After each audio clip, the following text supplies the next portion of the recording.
Muy buenos días a todos. Les damos la más cordial bienvenida al webinar Procedimiento Específico Valoración de Mercancías según el Acuerdo de Valor de la OMC TESPA-PE 0110A, aprobado mediante Resolución de Superintendencia 102-2026, dirigido a los operadores de comercio exterior y público en general. El objetivo de este evento es brindarles información sobre las recientes modificaciones de este procedimiento. Antes de iniciar, les compartimos algunas indicaciones para el correcto desarrollo de la sesión. Si experimentan algún inconveniente técnico, pueden comunicarse con el equipo organizador a través del chat. Para facilitar el desarrollo del evento, las consultas serán atendidas al término de la exposición. Para iniciar la presente sesión, invitamos a la señora Marilú Llerena Aybar, Intendenta Nacional de Desarrollo e Innovación Aduanera, quien nos brindará las palabras de bienvenida.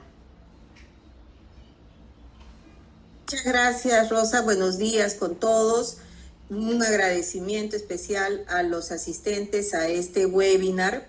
Sabemos que es muy importante la constante retroalimentación entre la administración tributaria y los usuarios, sobre todo de las modificaciones que se vienen haciendo a los procedimientos, que implican más bien modificaciones y mejoras a los procesos, siempre buscando dar mayor predictibilidad a nuestros usuarios.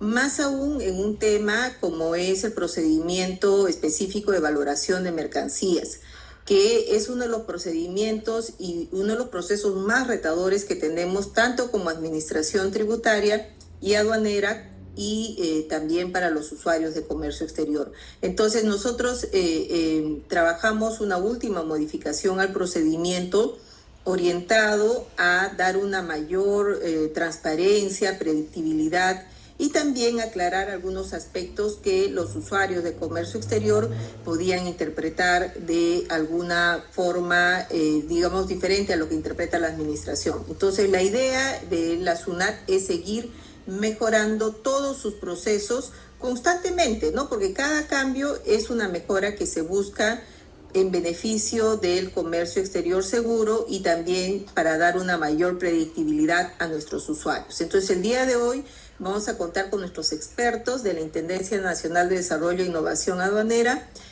sobre todo en valoración, y les pido que hagan las consultas del caso. Lo que no se pueda responder hoy día se va a responder también a sus casillas. Así es que muchas gracias también al equipo por la organización y a nuestros usuarios que se han conectado el día de hoy. Muchas gracias, Rosita. Muchas gracias, señora Marilú. Entonces, para iniciar nuestra sesión de hoy, sin más preámbulos, queremos presentar a la señora Tania Rosales Ochoa, doctora de Derecho y máster en Derecho con mención en aduanas de la División de Valoración de la Intendencia Nacional de Desarrollo e Innovación Aduanera, para que nos muestre su presentación e inicie la exposición. Adelante, por favor, señora Tania.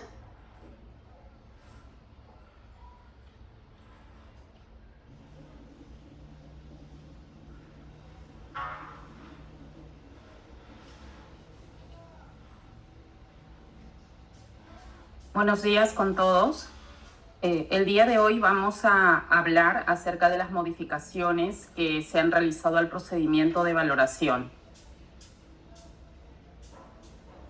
Este paquete de modificaciones tiene 4 objetivos específicos. El primero es facilitar el proceso de verificación del valor y la determinación del valor de las importaciones, aplicando criterios y pautas claras, armonizadas a nivel de la administración.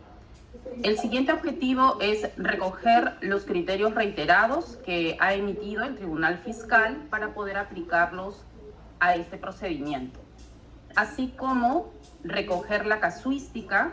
Disculpen, por favor, cierran los audios. Gracias.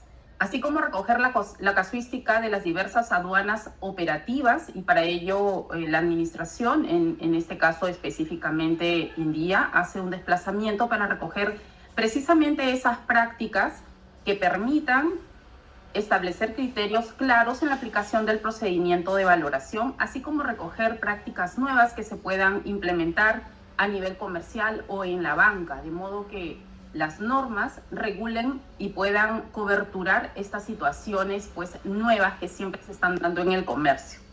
Asimismo, en este paquete de modificaciones se está incorporando la regulación a los medios de pago que tantas inquietudes ha generado en los importadores.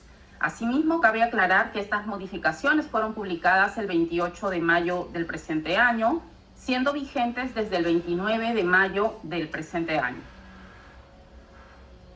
Ahora revisaremos en qué consiste cada una de estas modificaciones que se ha tenido a bien realizar para la fluidez del comercio, específicamente en materia de valoración. Como primer punto veremos la declaración del valor FOB incluido en el flete interno. Entonces nosotros, frente a una problemática operativa, sobre todo que data del sur, donde el medio de transporte principalmente es el transporte terrestre internacional, teníamos una legislación que coberturaba las situaciones de transporte multimodal. No obstante, muchos importadores tenían la inquietud y la duda de si esto podía aplicarse al transporte netamente terrestre, ya que la norma decía multimodal. Hablamos pues de esos desplazamientos del transporte y desplazamiento de mercancías que se realizaba, por ejemplo, de Paraguay hacia Perú, pasando por Bolivia o netamente de Bolivia desde las zonas de las fábricas, digamos Santa Cruz, y luego Desaguadero Bolivia y luego Desaguadero Perú, donde no mediaba otro transporte más que el terrestre para hablar de un transporte multimodal en estricto a lo ceñido por la norma. En esta ocasión se ha mejorado y se ha ampliado esta cobertura a solo el transporte terrestre o marítimo o aéreo o la combinación de ellos dando generación al transporte multimodal. Entonces se cobertura todo ello y anticipándonos un poco también está coberturado el transporte ferroviario. Como segundo punto tenemos las modificaciones que se han realizado a la póliza del seguro flotante abierta en dos aspectos principales. Muchos importadores hacían llegar sus dudas y sus inquietudes a la administración en el sentido puntual de dos aspectos. El primero, acerca de por qué se le exigía, además de la generación de la póliza flotante, comunicar a la empresa aseguradora que se estaba activando su seguro. Entonces, esta comunicación resultaba innecesaria cuando ya se tenía la declaración jurada, ¿bien? Para poder tener el documento de aplicación del seguro. Entonces, al ser innecesaria y apostando a la administración siempre por un comercio más fluido, se ha eliminado esta obligatoriedad que antes se solicitaba a los importadores. Asimismo, en los datos que contenían estas pólizas de seguro generaba muchas dudas y no iba acorde a diversas realidades operativas y comerciales, como por ejemplo, tenemos aviones cuyas líneas comerciales algunas veces por motivos técnicos cancelan los vuelos, ofertas de último minuto que aparecen para los importadores en relación al flete de sus mercancías y optar por migrar de un vuelo a otro vuelo. No obstante, las reglas del seguro en el procedimiento indicaban que se debía de señalar el número de vuelo, en este caso el número del transporte, ¿bien? Así como la hora, la fecha.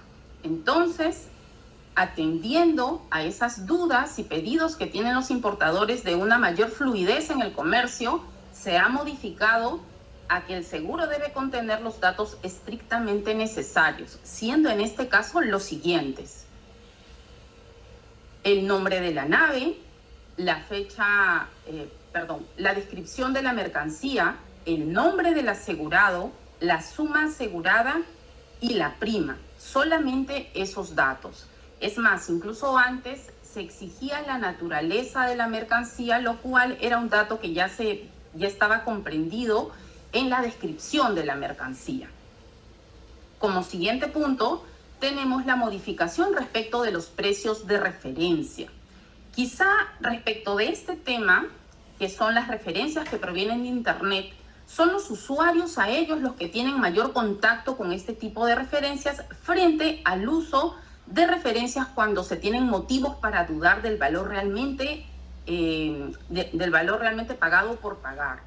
Entonces, nuevamente atendiendo a sus inquietudes de exigir a estas referencias también el mismo estándar para ser consideradas mercancías similares o idénticas en sus componentes como la cantidad, el nivel comercial, el nombre y fecha, el nombre del proveedor, tal vez exigirse. Entonces, se ha relevado este pedido y se procura que esas referencias usadas de Internet precisen la descripción de la mercancía, la cantidad, el Incoterm, la fecha y el nombre del proveedor para que el precio de referencia pueda ser elegido como una referencia idónea. No obstante, cabe indicar también que no todas las páginas web de donde se extraen estas referencias brindan toda esta información. Entonces, debe precisarse que con relación al nivel comercial y a la cantidad, estos dos datos serán aplicados siempre que estas fuentes pueda contarse con esta data en estas fuentes. Bien, como otro punto importante también tenemos el tema del valor provisional. La problemática aquí radicaba en que nuestro anterior procedimiento restringía la generación de la duda razonable a los valores que eran declarados como valores provisionales.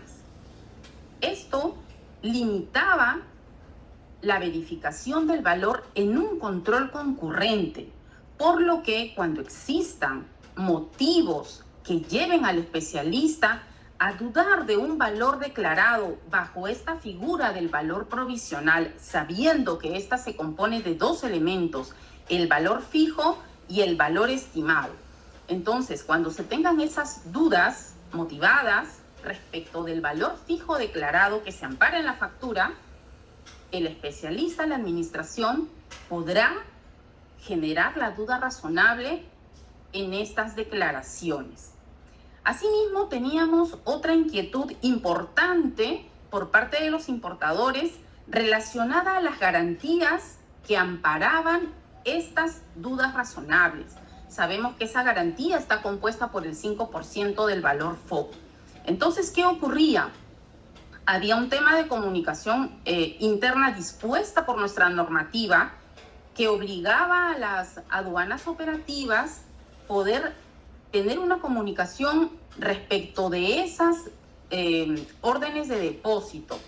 Y quizá frente a una dilación en el tiempo no podían ser atendidas, por lo que llegaban a encolarse para poder ser dispuestas, ¿no?, en su ejecución, ya sea para ser devueltas, ya sea para poder ser ejecutadas. Entonces, se ha relevado esa inquietud del importador y se está facilitando y habilitando a la aduana operativa, además de poder determinar el valor definitivo, en este caso de los valores provisionales, a través de la regularización, también poder ellas disponer de manera directa la ejecución y devolución de esas garantías asociadas al valor provisional. Como siguiente punto, tenemos otra modificación importante. En el procedimiento de duda razonable tenemos tres etapas bastante marcadas: la generación, que es la primera etapa; la segunda etapa, que es la confirmación; hasta la tercera etapa, que es la emisión propiamente del informe de determinación del valor. En la segunda etapa ocurría lo siguiente: habían importadores que presentaban miles de referencias, ¿no? Incluso llegamos a tener un caso en el que un importador presenta 5.000 referencias.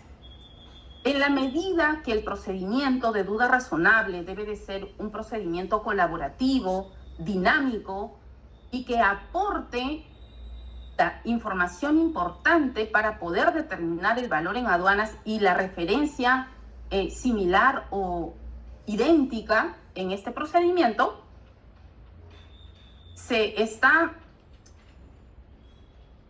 indicando al importador que de presentar referencias lo pueda hacer con un contenido técnico. Bien, este contenido técnico le va a poder permitir a él visualizar realmente la similitud que tiene su referencia frente a la aplicada por la administración, así como comparando con la mercancía materia de la presente duda razonable.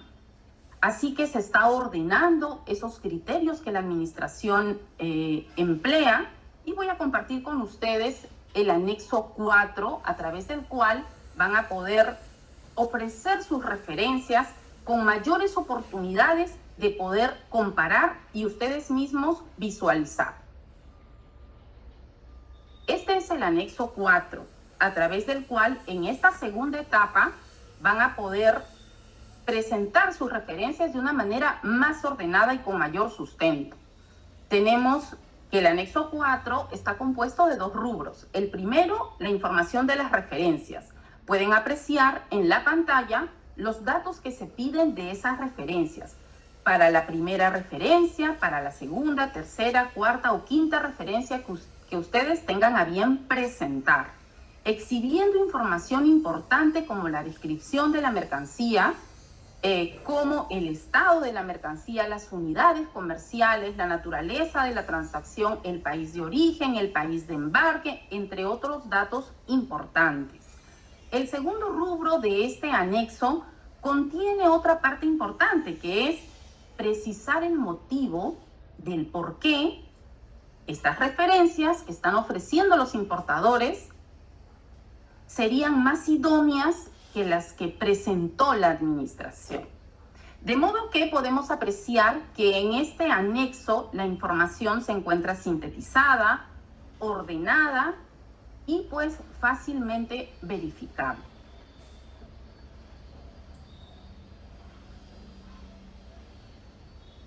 Como siguiente modificación tenemos la flexibilidad de la aplicación del sexto método. En este punto, la problemática específica era que no se encontraba regulados los criterios para flexibilizar en cuanto a un criterio importante, que es el país de origen, en la aplicación del sexto método. La mejora que se ha relevado es que se regula la posibilidad de emplear una referencia de precios de diferente país de origen, siempre que el grado económico de ambas economías sean similares.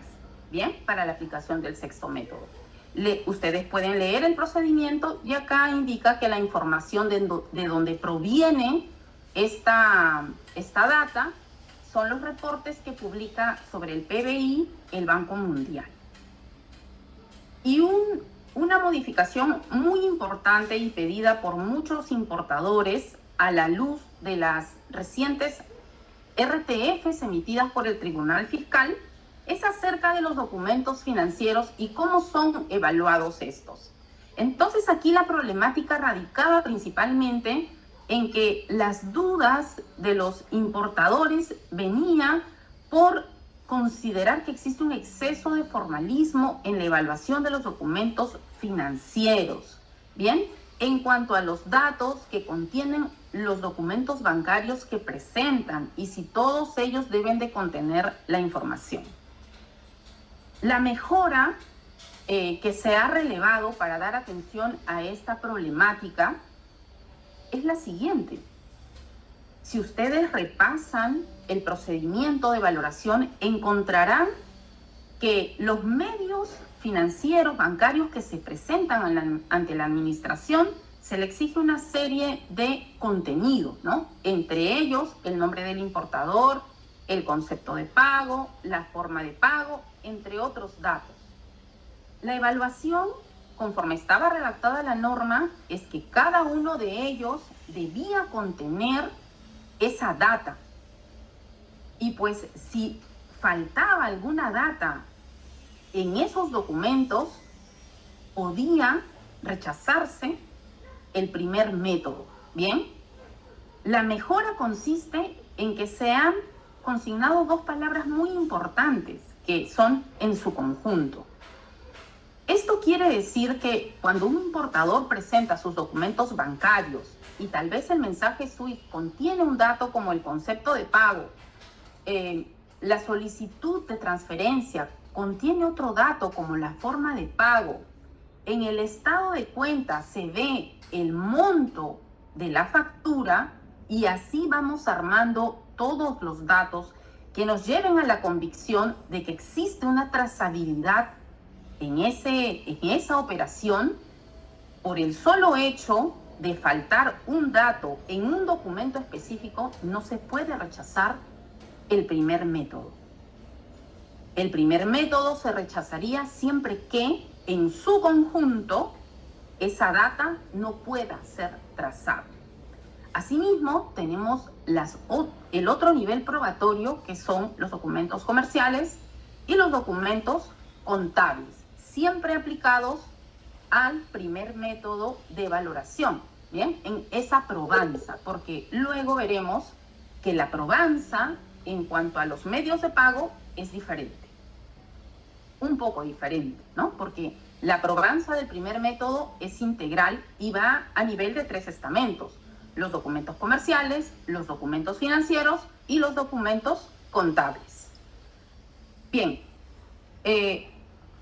otra mejora, otra modificación que se ha tenido a bien hacer, en este caso, precisar, ¿bien? Es respecto al mensaje SWIFT. El mensaje SWIFT, como ustedes saben, es un documento generado por el banco que tiene cierta codificación que muchas veces es alimentada por la solicitud de transferencia, que envía la data para poder realizar la transacción, y SWIFT codifica todos esos datos para la transacción y darle la conformidad respectiva. Bien, existía una práctica común que cuando estos datos se omitían o estos datos requerían ser rectificados, y esto ya se daba, no es algo novedoso, bien, pero le llamábamos rectificación del mensaje SWIFT. Y con ese fin, los importadores, los agentes, remitían diversa información para acreditar que existió una rectificación en relación a los datos, pues, que consideran deben ser modificados con su debido sustento, ¿bien? Como esto no estaba estandarizado y existían muchos formatos con la finalidad de la rectificación, la administración se reunió con la banca y la banca indicó que el procedimiento de rectificación en estricto no existe. Lo que existe para cumplir esta finalidad de rectificación de datos es la enmienda, ¿bien? Y la enmienda tiene un formato propio que maneja la banca, ¿bien? No lo maneja la administración, lo maneja la banca. Entonces, la mejora consiste en incluir este término, este glosario bancario, para ser más preciso y manejar un mismo término entre la administración, la banca y los importadores. Entonces, la rectificación como tal no existe, lo que existe es la enmienda, ¿bien? Adicional a la enmienda, estos datos que se quieren, pues, rectificar o incluir o complementar, se pueden hacer justamente a través de estos formatos que maneja la banca y que se llaman enmiendas. Finalmente, ingresaremos a una modificación muy esperada y muy importante que se ha ubicado en este procedimiento de valoración para atender de manera más inmediata y con mayor claridad en algunos criterios, en algunas pautas respecto del tratamiento que se le da a la acreditación del uso de medios de pago. ¿Cuál era la problemática en este tema? No había una regulación propiamente aduanera que nos señalara las pautas respecto de la evaluación de los documentos que sustentan la acreditación del uso de medios de pago. ¿Bien? Así como sus variantes, como el pago diferido, así como la situación de los terceros, quién es tercero, en qué momento debo acreditar a mi tercero. Tenemos sí una norma madre, que es la ley de bancarización, y que no lo ha emitido la administración, no obstante, nos obliga a ceñirnos a sus pautas generales, pero a su vez nos da una puerta para poder regular lo pertinente en cuanto a estos matices que vamos a tratar el día de hoy. ¿Cuál fue la mejora? La acreditación del uso de los medios de pago se realiza mediante la presentación de la documentación financiera. ¿Bien? Entonces, en este punto vamos a recordar lo que hablamos hace un momento sobre el valor de transacción, cuando señalábamos que el valor de transacción se prueba a nivel de 3 estamentos: los documentos comerciales, los documentos financieros y los documentos contables. En la legislación de ahora, ¿bien?, lo que se está regulando literalmente es que esta acreditación se hace a través de la presentación de los documentos financieros, ya que tiene como fuente directa la ley de bancarización. Y la finalidad de la norma es acreditar que ese pago ha sido bancarizado. Y para acreditar esto, pues tengo que acreditar con los documentos bancarios. Entonces, no se admitiría una situación en la cual no tenga ningún documento bancario y yo pretendo acreditarlo solo con documentación contable o solo con documentación comercial, porque la misma norma madre es la ley de bancarización y su finalidad es demostrar que se ha bancarizado, y la entidad competente en ese sentido para determinar si este pago ha sido bancarizado o no, pues es la banca. ¿Y cómo se demostraría? Con los documentos bancarios. Por ello no se admite solo documentación contable o solo documentación comercial.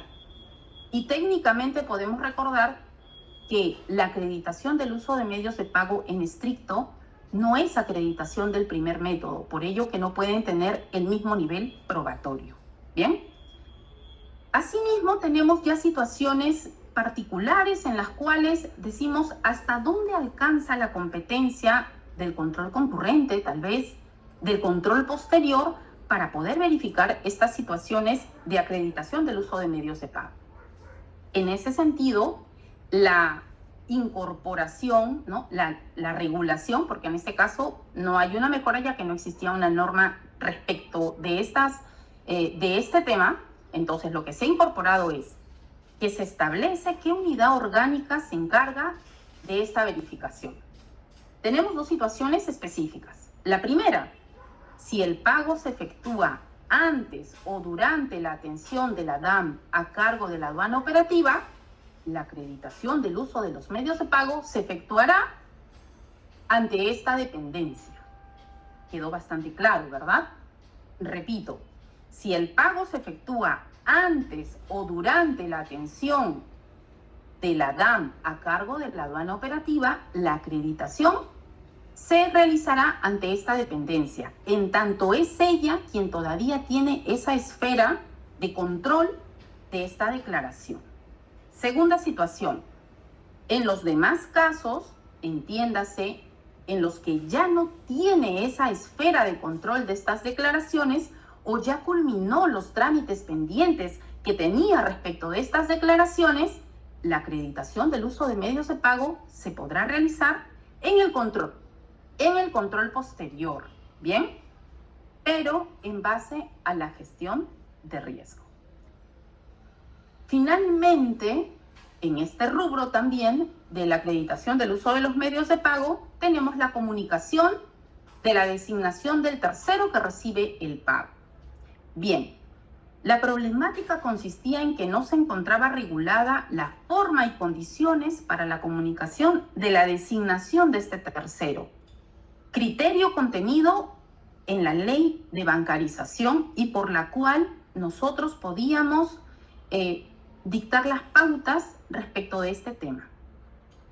Asimismo, existían diversos criterios e informes respecto de la calificación de este tercero. Veamos las mejoras. Ahora se regula la forma de presentación de la designación de este tercero, que se realizará a través de la presentación de un expediente por mesa de partes virtual. Y aquí es necesario hacer una precisión. Si bien la norma indica de manera bastante general que esta comunicación se realice a través de mesa de partes virtual, siguiendo en el derrotero de la fluidez del comercio y que esas comunicaciones lleguen de manera más inmediata, se sugiere que se encaminen a la aduana donde tengan mayor frecuencia de movimientos, ¿no? Entonces, si es que suelen importar por la aduana marítima del Callao y la aduana aérea, pues comunican directamente a esas dos aduanas para que puedan tener el conocimiento de manera anticipada de que están acreditando a sus terceros. Si ustedes suelen importar a través de la aduana de Paita, pues también sugerimos que canalicen esa presentación del tercero a través de esa aduana. No obstante, que la norma es bastante general y dice que se puede ingresar por mesa de partes virtual. De que va a llegar esa información, sí, pero quizás va a demorar unos días, en la medida que estamos en el camino de acortar esas distancias y que la información llegue a quien debe de llegar de manera inmediata. Se sugiere que se ingrese por esos canales. Bien, asimismo, se brinda la facilidad y se pone la casuística específica de algunas empresas, pues que tienen, son tan grandes estas empresas, podemos hablar de empresas transnacionales que quizá tienen sectorizado en determinados países el pago, la facturación, la logística, ¿no?, de las mercancías, y de manera continua les va a ser un poco engorroso estar presentando estas cartas. Entonces, la norma se pone en esa situación y les da la oportunidad de presentar por única vez la acreditación anual de estos terceros. Para ello, si se ha acreditado a este tercero de manera anual, ahorrándole a la empresa pues todos estos tiempos de acreditar al tercero por cada embarque, si es que tienen un tercero recurrente dentro del año, lo pueden presentar y será válido de manera anual. Eso sí, recordar que para que esa información sea lo más inmediata posible, se debe consignar en el formato B, en el rubro observaciones, el número de expediente con el cual se ingresó previamente, se comunicó previamente al pago la presentación de ese tercero. Bien, entonces esa es una figura, ¿no?, que va a ayudar a esos importadores. Asimismo, en la norma se regula que el tercero es cualquier persona natural o jurídica con distinta razón social al proveedor. Bien, también el tercero llega a ser el representante del proveedor.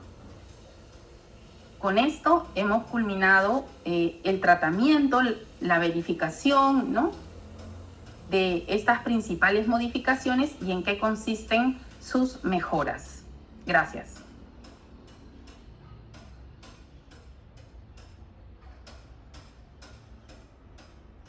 Agradecemos la participación de la doctora Rosales y a continuación damos inicio a bloque de absolución de consultas, las cuales fueron recepcionadas en sus fichas de inscripción. En este bloque de webinar queremos dar la bienvenida al señor Luis Arroyo Monte, licenciado de Economía de la División de Valoración de la Intendencia Nacional de Desarrollo e Innovación Aduanera, quien será panelista junto con la doctora Rosales y responderán sus consultas. Tenemos entonces la primera consulta, que será para la señora Tania Rosales, por favor. Y es la siguiente. Para la acreditación del uso de medios de pago, ¿cómo funciona la comunicación única anual para la designación del tercero que recibe el pago? Bien, gracias por la pregunta. Esta debe presentarse a través de mesa de partes virtual y, como comentaba en la exposición, de preferencia dirigirse a la aduana donde se tenga más frecuencia en las importaciones.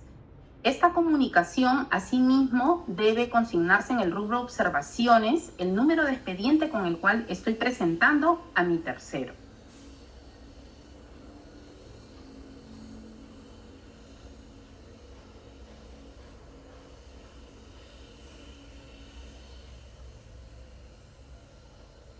Gracias, doctora Rosales. Seguimos con la siguiente pregunta, es para el señor Luis Arroyo, por favor. Y dice, ¿este cambio en la valoración aduanera es retroactivo?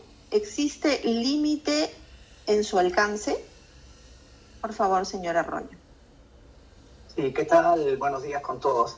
Bueno, sí, sobre esta consulta referida a la aplicación y vigencia de la modificación del procedimiento de valoración, bueno, ahí habría que precisar que esta resolución que aprobó la modificación, que es la resolución de superintendencia, la número 102 del 2026, que fue publicado el 28 de mayo, entró en vigencia al día siguiente de su publicación, que es el día 29 de mayo, por lo que estas modificaciones al procedimiento de valoración van a resultar aplicables para aquellas DAMs que hayan sido numeradas a partir de esta fecha, es decir, del 29 de mayo, por lo que no resultaría aplicable para DAMs que están aún en trámite o que todavía no han sido numeradas, ¿no?, con anterioridad a esta fecha del 29 de mayo, ¿no? Entonces, esta norma no tendría entonces efectos retroactivos.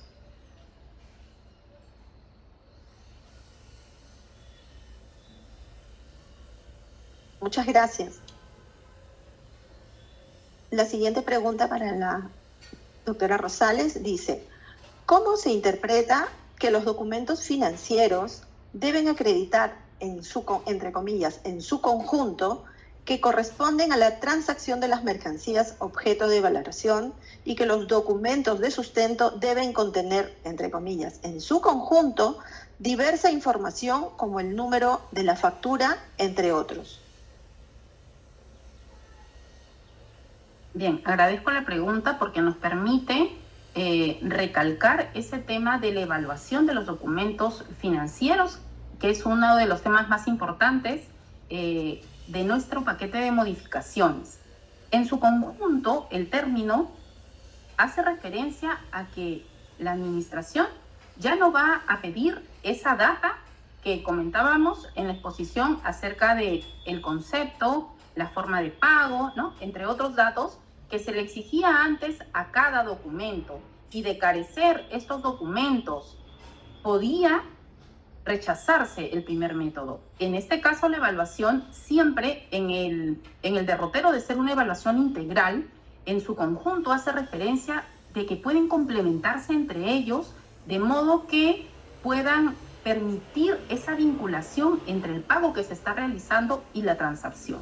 Solo de romperse esa vinculación y no poder demostrarse que realmente existe esa vinculación y esa trazabilidad de los documentos, podrá rechazarse el valor de transacción, mas ya no si es que solamente uno de ellos carece de esta información. Y esto es algo muy importante porque los importadores han estado, este tema era una de sus principales inquietudes. Asimismo, era uno de los principales criterios que ya había venido tomando el Tribunal Fiscal en reiterada jurisprudencia.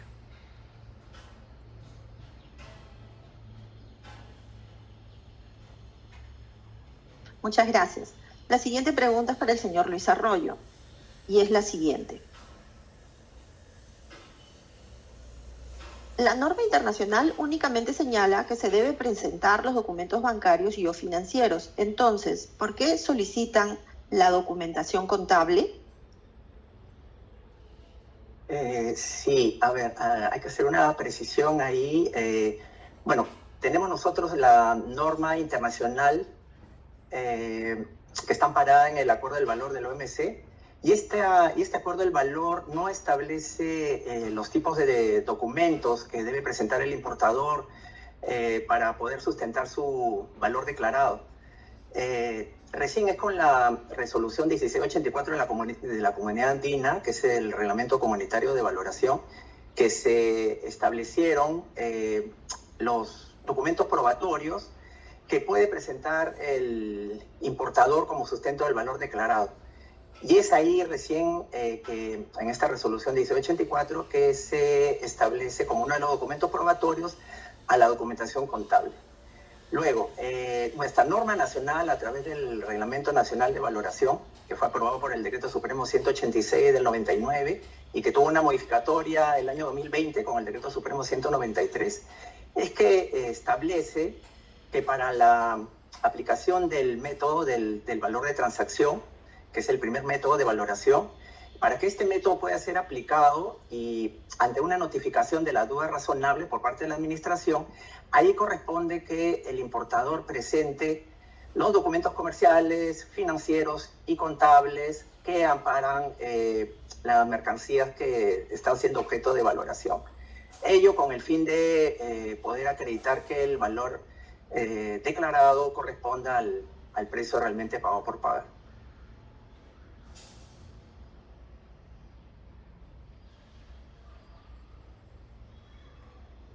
Muchas gracias.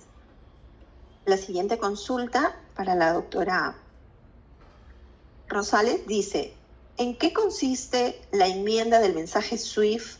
¿Es lo mismo que la rectificación? Sí, es lo mismo, solo que no es el término correcto que utiliza la banca. Entonces, cuando la administración tuvo una reunión con la Asociación de Bancos, ellos indicaron que parte de su procedimiento es la enmienda de los documentos que ellos emiten, pero rectificación como tal no existe. No obstante, lo que se realiza es una rectificación, pero el término correcto es enmienda. Diremos entonces que significa lo mismo. No obstante, los formatos con los que se presenta la enmienda son los formatos pues que son aceptados por todos los bancos y son los correctos para poder presentar alguna incorporación de información en caso de omisión en el mensaje SWIFT o la rectificación que considere el importador y que cuente con el respaldo pues probatorio, ¿no? Si es que existe un error en el nombre, pues también debe existir un respaldo probatorio dentro de los otros estamentos probatorios como la documentación contable o la documentación comercial que sustenten esta rectificación.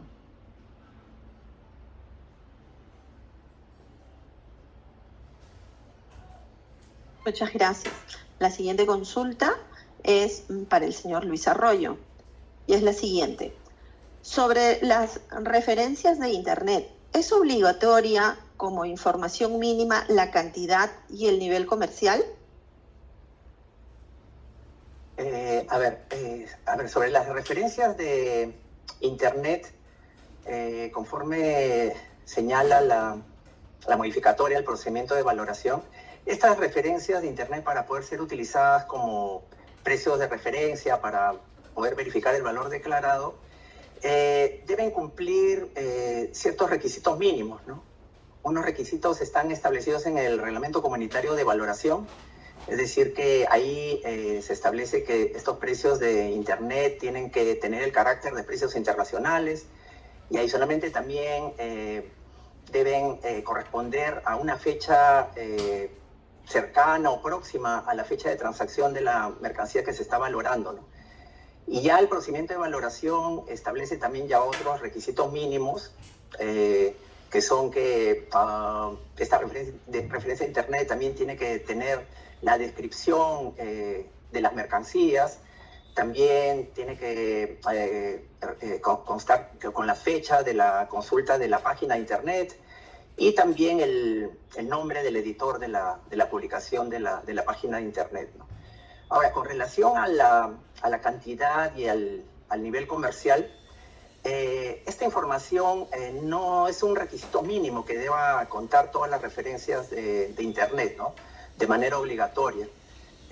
Ahí el procedimiento de valoración en su modificatoria ha sido claro al señalar de que en caso la página de Internet cuente con esta información de cantidad y nivel comercial, recién ahí esta información se va a tener en cuenta para poder elegir la referencia. Ahora, esta precisión que se ha hecho en la modificatoria del procedimiento, se estableció debido a que no todas las páginas de Internet cuentan con esta información, ¿no? De la cantidad y el nivel comercial, ¿no? Pero en caso de que cuenten con esta información, entonces ahí la administración lo va a considerar para efectos de poder realizar una comparación más efectiva, ¿no? Considerando estos elementos de cantidad y nivel comercial, ¿no? Y poder determinar de esta forma ya una referencia de precios más idónea.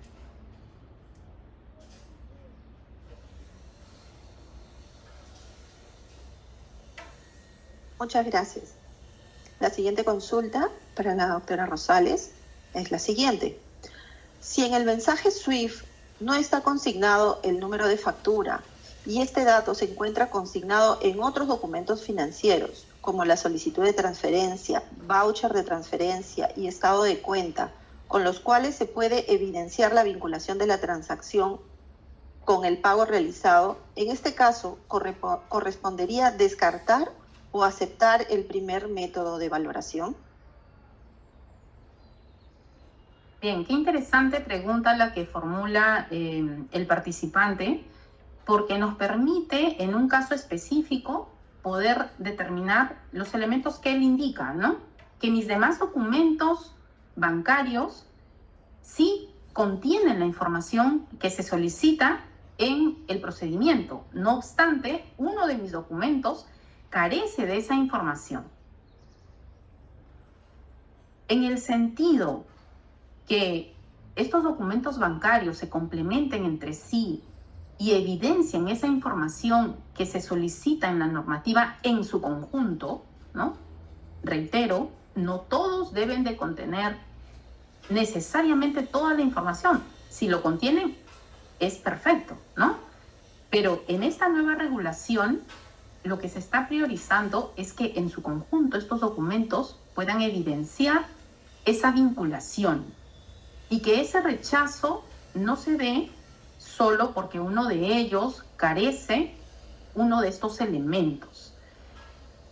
Asimismo, la evaluación integral no se agota en la verificación de estos documentos financieros. Cuando hablamos del valor de transacción, la carga probatoria, ¿no? La evaluación probatoria va a nivel de 3 estamentos: los documentos bancarios, los documentos contables y los documentos comerciales.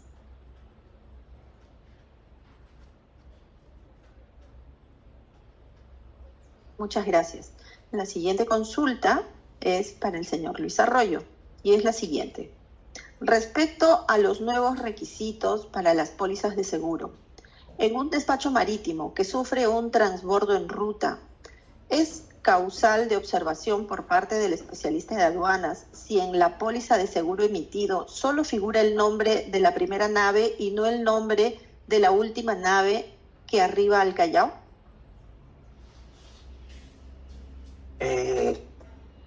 Sí, bueno, muy buena pregunta. Justamente a raíz de estas situaciones que se está consultando y que se presentan comúnmente en el comercio internacional y sobre todo en el transporte marítimo, es que se ha hecho la precisión en la modificación del procedimiento de valoración, ¿no? Y bueno, ahí se presentan otras situaciones, ¿no? Como que en la póliza de seguros estaba indicado el nombre de una nave, pero sin embargo por algún hecho fortuito la mercancía no era embarcada finalmente en esa nave, ¿no? Sino en otra. Entonces ahí ya se presentaba una discrepancia, ¿no? Entre el nombre de la nave que está indicada en la póliza y la nave que fue efectivamente arribó al país, ¿no? Entonces, a raíz de estas situaciones, como también la que se planteó en la consulta, es que se hizo la modificación en el procedimiento de valoración, ¿no? En el sentido de que tanto en la póliza de seguro individual como en la aplicación de la póliza de seguro flotante, solamente se va a considerar 4 datos mínimos, que es el nombre del asegurado, la descripción de la mercancía, la suma asegurada y la prima de seguro, por lo que ya no se está requiriendo el nombre del medio de transporte, ¿no? El nombre de la nave. Antes de esta modificación del procedimiento de valoración, el procedimiento exigía también que se consignen tanto en la póliza de seguro individual como en la aplicación de la póliza de seguro flotante otra información, ¿no? Como era la fecha de salida de la nave, el lugar de embarque, el nombre del medio de transporte, datos que ya no van a ser necesarios que se consignen en la póliza de seguro individual o en la aplicación de la póliza de seguro flotante.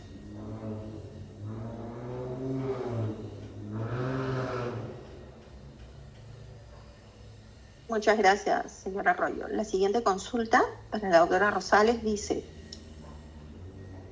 en el caso del valor provisional, ¿se debe digitalizar el contrato al declarar el valor provisional? Gracias por la pregunta.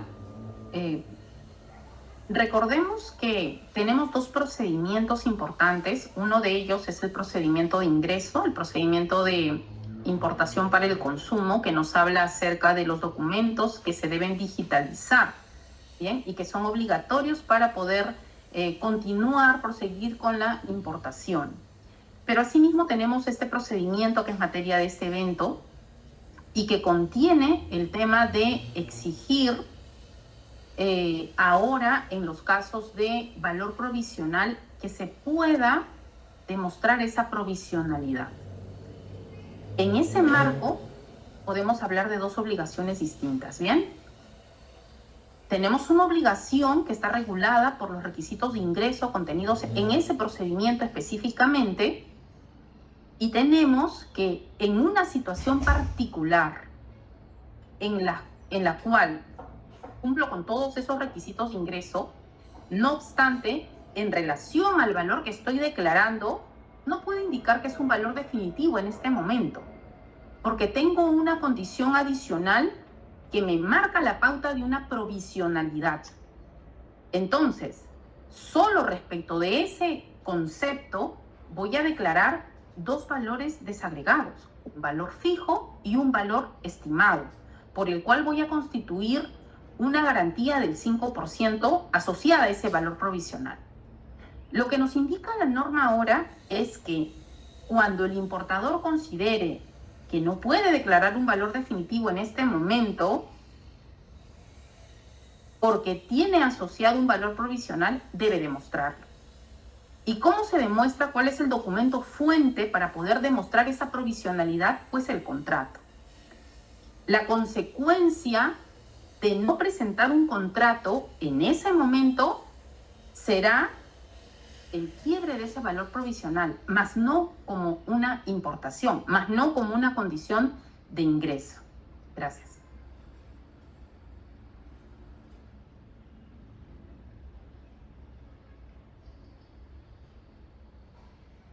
Gracias. Tenemos la siguiente consulta para el señor Arroyo y es la siguiente.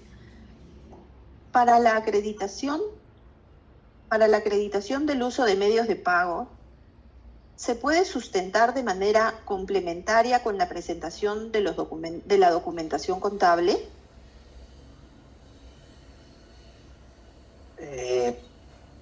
Sí, interesante esta consulta.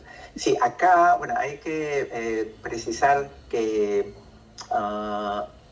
hay que distinguir las dos tipos de verificaciones, ¿no?, que efectúa la administración como parte de su labor de control, ¿no?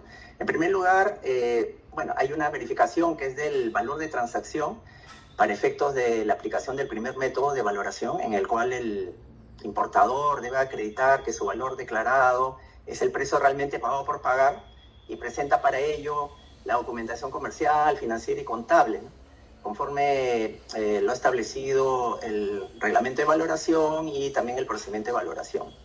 Ahora, tenemos otro tipo de verificación que es la verificación de la acreditación del uso de medios de pago. Y esto está enmarcado ya no en el acuerdo del valor del OMC, sino en la ley, la 28194, que es la ley para la lucha contra la evasión y la formalización de la economía, más conocida como la ley de bancarización, y que es la norma que establece la obligación de utilizar medios de pago a través del sistema financiero. Entonces, para efectos de la acreditación del uso de medios de pago que están enmarcados dentro de lo que es la ley de bancarización, el procedimiento de valoración ya en esta última modificatoria ha establecido que únicamente corresponde que el importador acredite el uso de medios de pago a través de la presentación de la documentación financiera, ¿no? Por cuanto estamos enmarcados dentro de lo que es la ley de bancarización, que es la obligación de sustentar el uso de medios de pago bancarizados, ¿no? Entonces, no va a poder ser considerado entonces como un medio probatorio lo que es la documentación contable.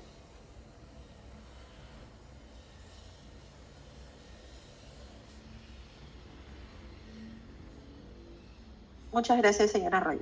Tenemos la siguiente pregunta para la doctora Rosales, que es la siguiente.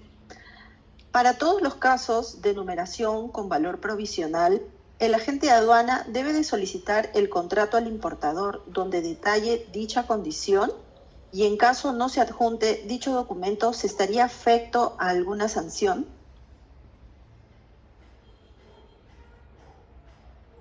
Bien, qué interesante pregunta y qué técnica, ¿no? Sobre esta situación especial del valor provisional. Recordar que en estos últimos tiempos el tema del valor provisional ha sido declarado no solamente a nivel de acá de las aduanas del Callao, sino también a nivel de esas aduanas donde existe agroexportación, ¿bien? Existe un caso muy específico sobre los arándanos, por ejemplo, y cómo se importan las plantitas pequeñas y que tienen ciertas patentes y que también muchas de ellas se acogen al tema del valor provisional, porque tienen un sistema especial de contratación. Arribando a la pregunta que nos formula el participante, vinculada más a un término de sanciones, que es lo que le preocupa, regresamos a la respuesta de la pregunta anterior. Tenemos dos normas principales, unas que regulan los documentos obligatorios para el ingreso de las mercancías, los cuales deben ser digitalizados y que son regulados propiamente por ese procedimiento y en tanto se incumplan, tenemos pues una tabla de infracciones y sanciones. En el caso del valor provisional, reitero, la no presentación de esos contratos no va a arribar al pago de una multa, ya que en estricto no es un documento obligatorio de ingreso. Su consecuencia natural, si el importador pretende declarar un valor provisional al no poder sustentar con la no presentación del contrato o un contrato que no genera convencimiento, bien, del sustento de esa provisionalidad, la consecuencia natural será que este valor provisional no pueda ser registrado y que en consecuencia constituya un valor definitivo y a su vez que si el especialista tiene dudas, ¿no? Tiene motivos para dudar de este valor declarado, se pueda generar una duda razonable. No obstante, no está vinculado al pago de una multa o a la imposición de una sanción. Repito, su consecuencia natural será el quiebre de esta pretensión de declarar un valor provisional y tener el tratamiento, pues, de cualquier declaración.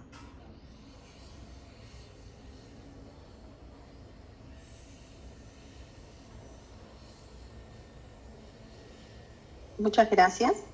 Tenemos la última consulta, que es para el señor Arroyo, y dice: si se genera duda razonable al valor fijo del valor provisional y la administración posteriormente confirma la duda razonable y determina el valor de aduana, corresponde en este caso devolver al usuario la garantía por el valor provisional. Sí, es correcto. Claro, en caso la administración aduanera genere duda razonable a una DAM en la cual se ha declarado valor provisional y posteriormente la administración confirma la duda razonable y determina el valor en aduana por aplicación de los métodos secundarios, En este caso, al haberse rechazado la aplicación del primer método, que es el método del valor de transacción, ya no resulta necesario que el importador sustente y continúe con el proceso del valor provisional, toda vez que ya la administración ha determinado un valor definitivo para esa DAM, ¿no? que se declaró inicialmente como valor provisional, ¿no? Entonces es por este motivo que en esta modificatoria del procedimiento de valoración se ha señalado que de generarse duda razonable al valor fijo del valor provisional y la administración posteriormente confirma la duda y determina el valor en aduana, entonces en dicho caso corresponde que la administración proceda a devolver al usuario la garantía que presentó o desafectar la garantía, ¿no? Asociada al valor provisional. Toda vez que, como indicamos anteriormente, el valor provisional ya ha pasado ahora a ser un valor definitivo.